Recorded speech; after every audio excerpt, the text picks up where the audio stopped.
Alors bonjour à toutes et à tous. Aujourd'hui dans cet épisode, je vais donner la parole à Meissa qui va du coup nous présenter un peu l'objet qu'elle a choisi et le pourquoi du comment elle a choisi cet objet.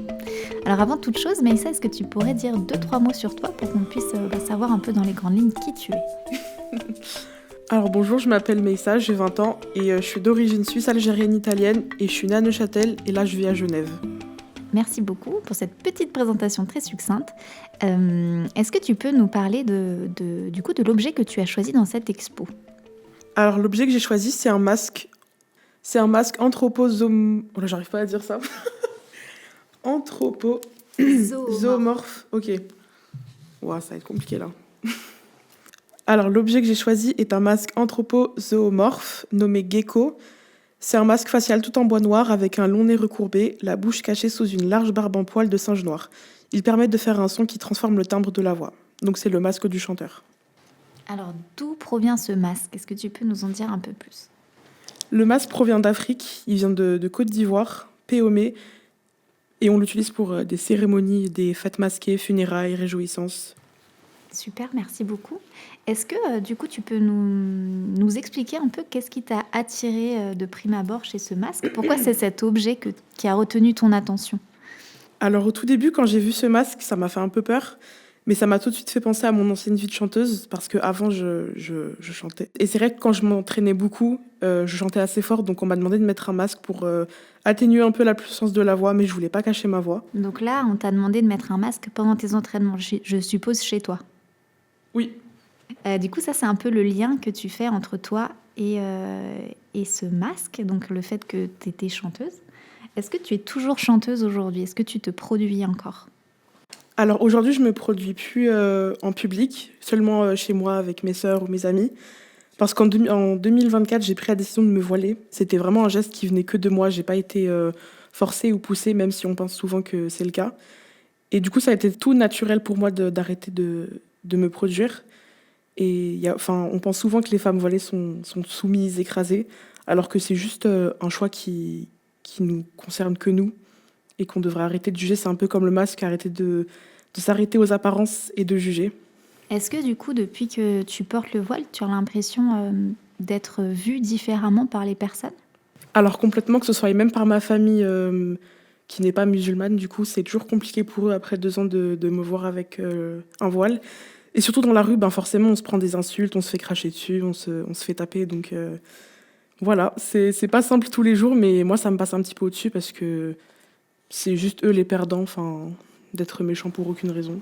Donc il y a un peu une injustice vécue à ce niveau-là. Mais j'imagine que si tu continues de porter ce voile, c'est que ça t'apporte quelque chose de fort.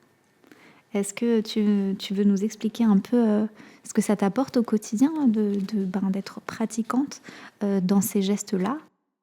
Du coup, ça m'apporte beaucoup de sérénité. Et puis, on peut souvent penser que, encore une fois, on n'est pas libre de nos choix.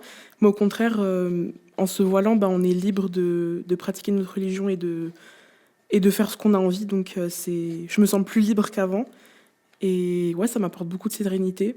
Et je pensais que ça allait me manquer de plus chanter en public ou plus être avec mes cheveux, on va dire, à l'air. Mais en fait, ça change rien. C'est justement, maintenant, on s'intéresse à la personne qui a sous le voile et pas avant, quoi. C'est très intéressant ce que tu dis, merci beaucoup. Et je crois que tu as choisi 2 morceaux justement de musique pour les auditeurs et auditrices, de 2 artistes qui illustrent très bien les propos que tu as eus jusqu'à présent. Donc peut-être je propose une écoute et par la suite je te demanderai d'expliquer un peu plus ces 2 choix musicaux.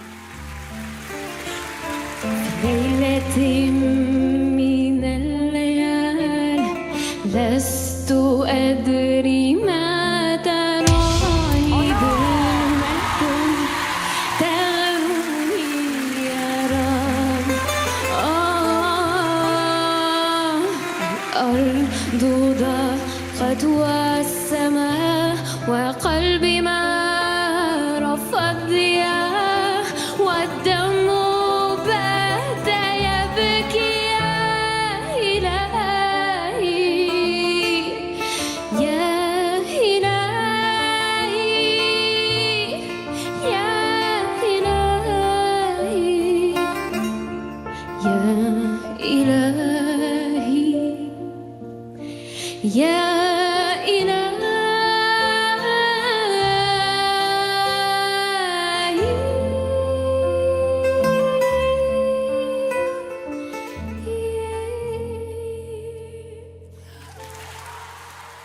À force de courir dans tous les sens, ma vie n'en avait plus aucun.